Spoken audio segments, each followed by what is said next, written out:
Today, we'll uncover two horrifying caving tragedies. In the first story, an explorer finds himself wedged deep inside a water-filled passage, desperately struggling to find a way out. In the second, a single dangerous mistake made by a diver ends in a tragic loss. As always, viewer discretion is advised. December 3rd, 2011. Four skilled cavers stood at the entrance of a remote Illinois cave, ready for their toughest expedition yet.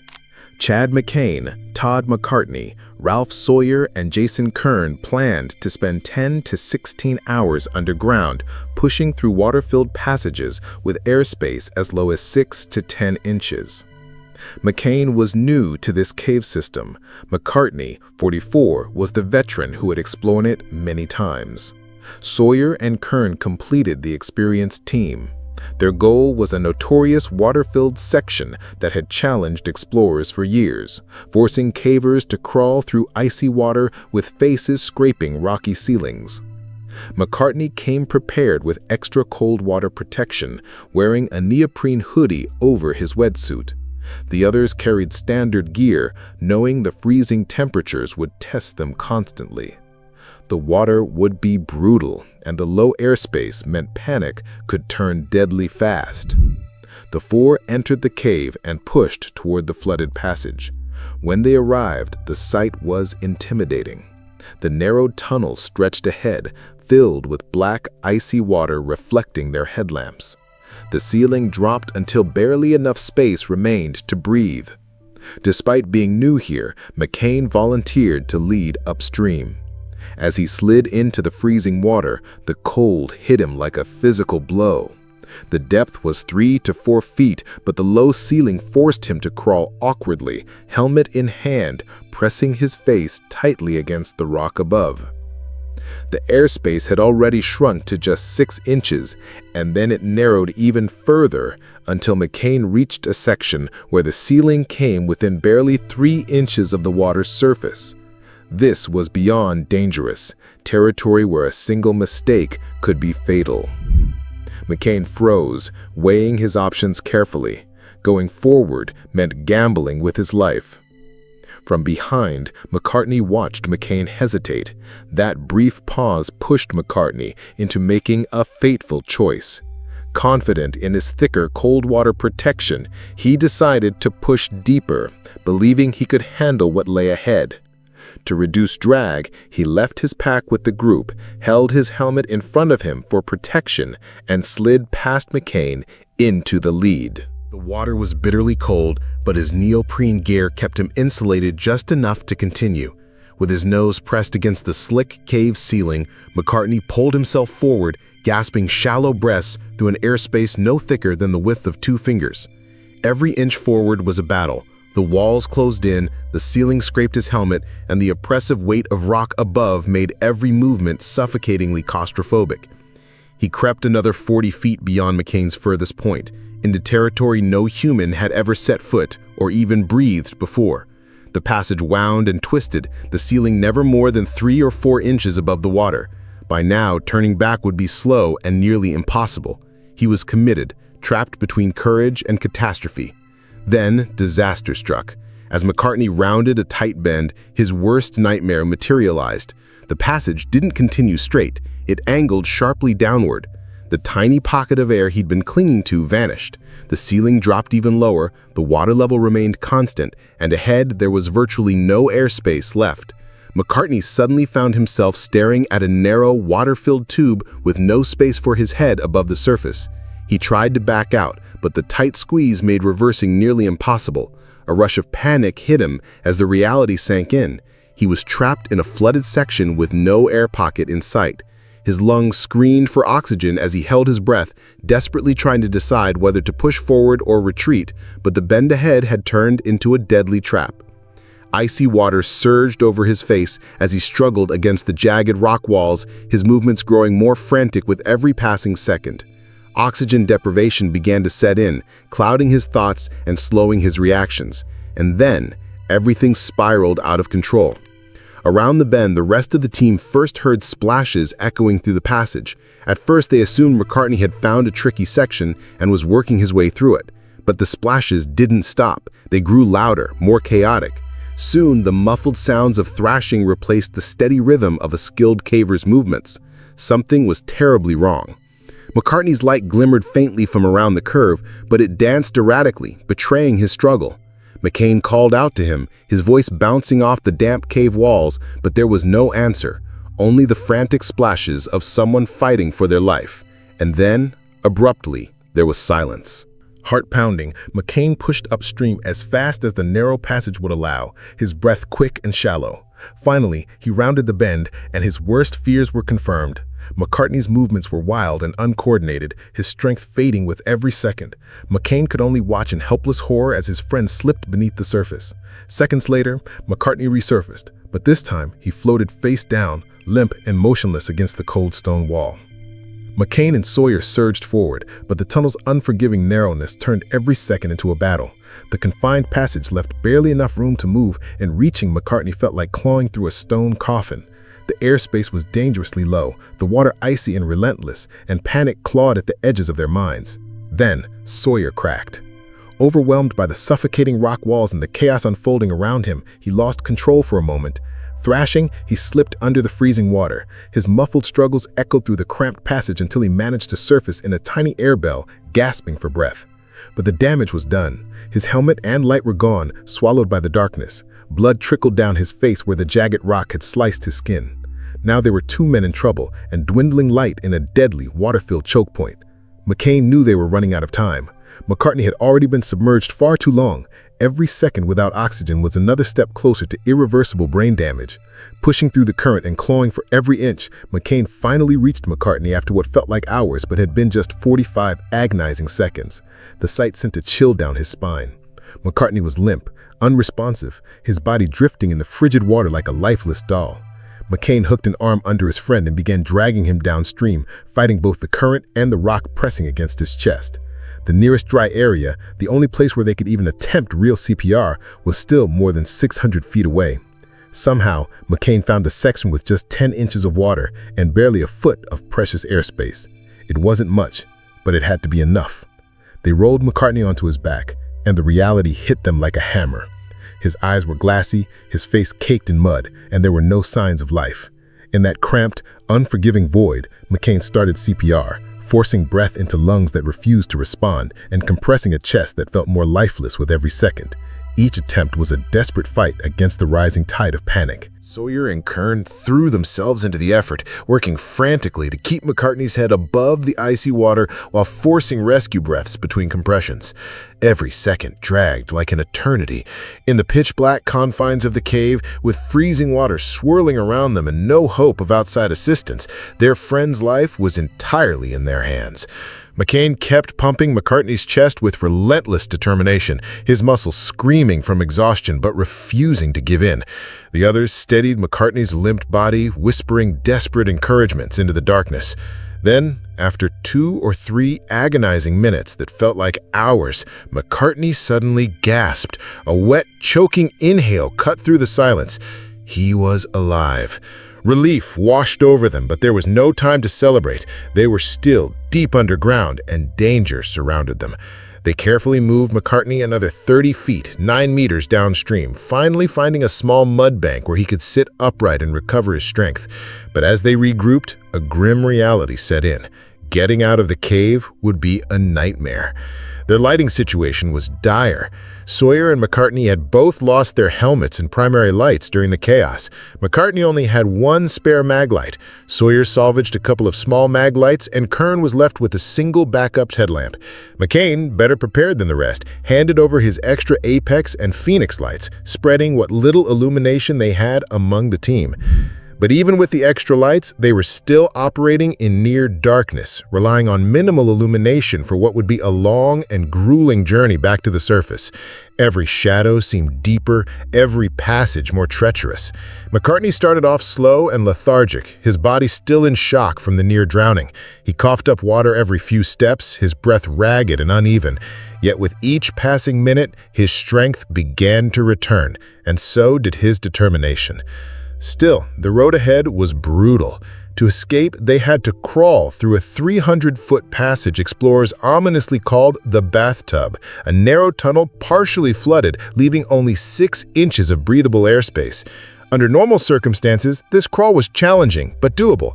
Now, with limited light, an injured teammate, and sheer exhaustion weighing them down, it became a full-blown test of survival. Thinking quickly, McCain devised an improvised solution. He lashed 2 Swago packs to his waist, small, waterproof, buoyant bags they had carried.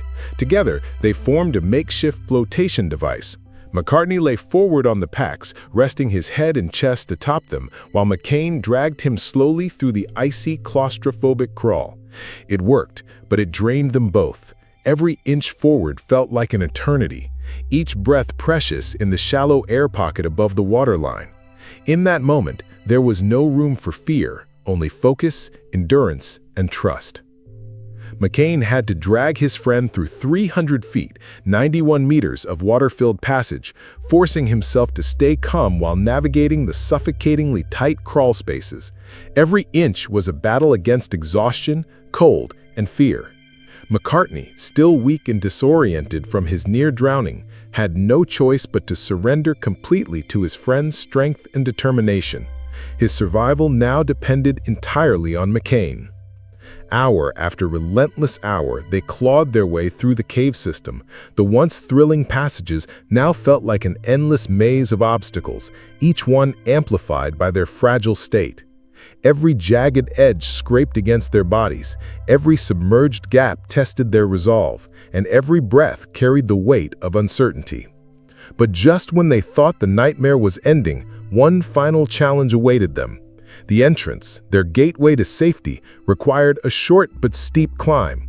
With their energy nearly depleted, it might as well have been a mountain. Thinking fast, the team rigged a rope system, working together with precision. Some members hauled from above, while others pushed and steadied from below. Finally, after 6 harrowing hours underground and 3.5 hours after the accident, the 4 men emerged into the freezing winter air. The night sky never looked so beautiful. McCartney was rushed to the hospital, where he spent 4 days recovering. Doctors confirmed he had come perilously close to drowning. Only the swift actions of his friends had saved his life. Ironically, the frigid cave water that had nearly killed him also helped preserve his brain function during the time he was unconscious. September 5th, 1988.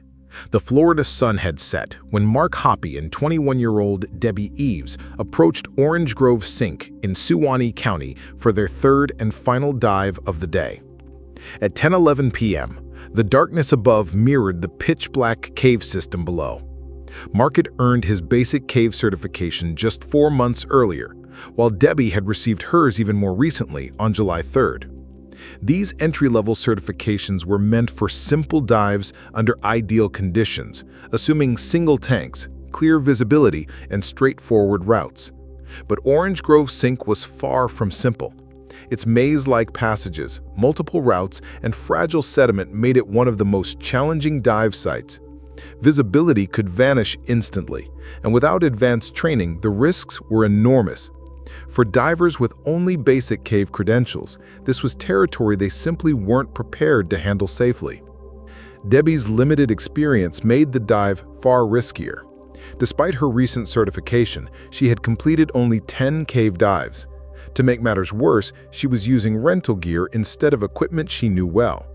Rental setups often mean unfamiliar controls, different buoyancy, and untested configurations, factors that add danger in challenging environments. Before entering the water, they shared their plans with their instructor and other experienced cave divers. The reaction was unanimous. Every warning was firm and urgent. Seasoned divers, some who had witnessed fatal accidents, insisted they weren't ready for Orange Grove Sink. Despite these clear cautions, Mark and Debbie chose to move forward. Ignoring expert advice in cave diving often proves fatal, and their decision would become a turning point. Debbie's primary light wasn't expected to last the entire dive, yet instead of adjusting the plan, they carried a UK 1200 backup light, intending to switch when her main light failed. Attempting a light exchange deep inside a cave is risky and requires precise coordination, something inexperienced divers like them lacked. Light exchanges should be second nature, not improved fixes for poor planning. The pair entered Orange Grove's sink and began their descent into the cave system.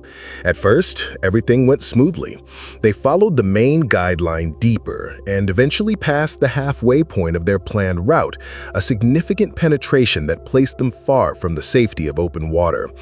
At this depth, any emergency meant a long, challenging return with partially depleted air supplies. As expected, silting soon began. In cave diving, even slight movement, equipment contact, or shifting water flow can stir up fine sediment. Once disturbed, it lingers, clouding the water and making navigation extremely difficult. Sticking to their plan, Mark and Debbie turned back as visibility dropped, but the return trip would test their limits in ways their minimal training hadn't prepared them to face. They retraced their path, hoping to locate the correct guideline, but the disturbed silt had now reduced visibility to near zero. Even experienced cave divers struggle in these conditions, where every surface looks identical and orientation becomes nearly impossible. Somewhere in the chaos, Mark managed to locate another line, but this one ended abruptly. It wasn't connected to the main exit path, leaving them disoriented once again. Time was slipping away. They knew their air wouldn't last forever, and each wrong decision pushed them further from safety.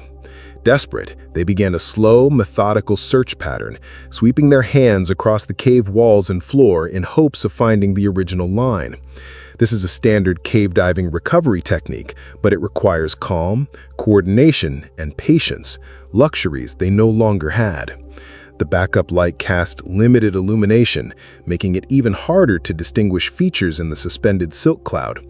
Their slates show evidence that they were still communicating during this phase, likely exchanging notes about remaining air, orientation, and possible options. But without a reliable point of reference, every decision became a gamble.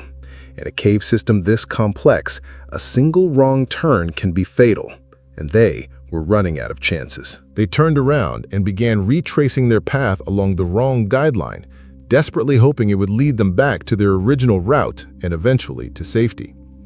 But every movement they made stirred up even more sediment, and the water around them grew increasingly clouded. Visibility, already poor, was slipping away fast.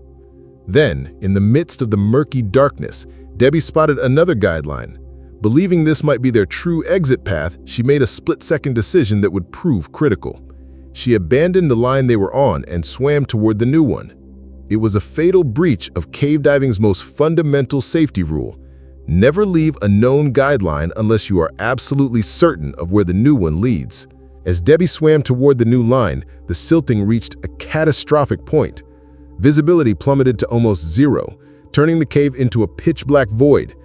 Even with lights, the world around them dissolved into a suffocating haze. In such conditions, divers can become hopelessly disoriented, and even partners just a few feet apart can lose sight of each other in an instant.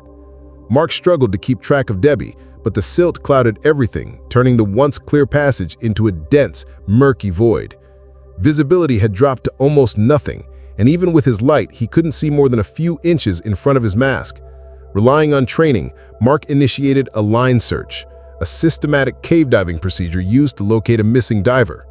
With one hand anchored to the guideline, he swept the surrounding area, reaching out, hoping to make contact. But in the swirling darkness, his efforts were in vain. Debbie was gone. Time was running out.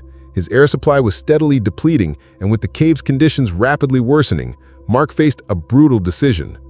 Continue searching blindly and risk both their lives, or begin his own exit before it was too late. Reluctantly, Mark followed the incorrect guideline back until he finally managed to relocate their original line, the one leading safely to the surface. Clinging to it, he navigated through the disorienting maze until he finally emerged from the Orange Grove sink, gasping for breath. Once on the surface, Mark immediately alerted authorities. But deep below, Debbie was still somewhere in the silted-out labyrinth. Her decision to abandon the known guideline had left her without any reliable navigation reference. Trapped in zero visibility with limited air and no path to safety, she now faced a cave diver's ultimate nightmare, being lost, alone, in the cold, silent depths. The dense cloud of sediment that had plunged the cave into total darkness would eventually settle, but time was a luxury Debbie didn't have. Her air supply was limited, and every passing second pushed her closer to the inevitable. Even if visibility had returned, she faced another daunting challenge, locating the vital guideline that was her only path back to safety. Without it, the labyrinthine cave system became an unforgiving maze. Soon, a team of highly experienced rescue divers arrived at the scene, each of them well acquainted with Orange Grove Sink and its complex passageways. Equipped with advanced diving gear and years of expertise, they descended into the dark, cold depths. After gathering every detail from Mark, Debbie's diving partner, they carefully retraced the same routes she and Mark had taken, following every possible lead about where she might have gone. Hours into their painstaking search, they finally found her. Debbie's lifeless body floated deep within the cave, far from the main guideline. By then, the sediment had cleared, revealing the silent reality of what had happened. Her air had simply run out. The investigation into this tragedy revealed a series of small but critical missteps that combined into a fatal outcome. Debbie and Mark had been diving beyond their training limits, attempting Orange Grove Sink with only basic cave certification. But it was the loss of their continuous guideline during a simple light exchange that proved catastrophic. In cave diving, safety depends entirely on maintaining contact with these lifelines.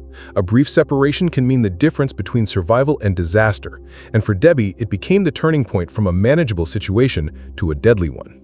Mark's successful escape from the cave provided investigators with crucial insight into the chain of events leading to Debbie's disappearance. His account allowed rescue personnel to piece together what had gone wrong, ultimately guiding recovery operations and helping them bring her back to the surface.